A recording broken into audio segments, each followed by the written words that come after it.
بسم اللہ الرحمن الرحیم۔ اللہ کریم کا ارشاد ہے کہ ماں باپ کے سامنے اف تک نہ کہو، ان کو جھڑکی نہ دو، ان سے نرم الفاظ میں بات کرو، ان کے بڑھاپے میں ان کی ایسے خدمت کرو جیسے بچپن میں انہوں نے آپ کی خدمت کی۔ آج یہ حکم آپ کے لیے ہے، کل یہی حکم آپ کی اولاد کے لیے ہوگا۔ دعا کریں کہ ہم اللہ کے حضور کوئی نیک عمل پیش کر سکیں، نہیں تو چلو کوئی نیک حسرت ہی سہی۔ خدا نہ کرے کہ ہم ایسے عذر کا سہارا لیں کہ زمانے نے نیکی کی ہمیں مہلت ہی نہیں دی۔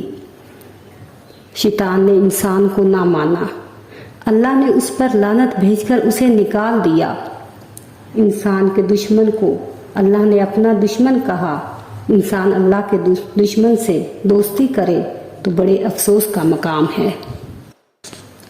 کافروں پر آنے والا عذاب ان کے لیے ہے، اس میں ہمیں کیا دخل؟ ماننے والوں کے لیے جنت کی بشارت ہے۔ آپ ماننے والوں میں ہیں، بشارتوں پر خوش کیوں نہیں ہوتے؟ کیا آپ کی تسلیم میں کہیں فرق ہے؟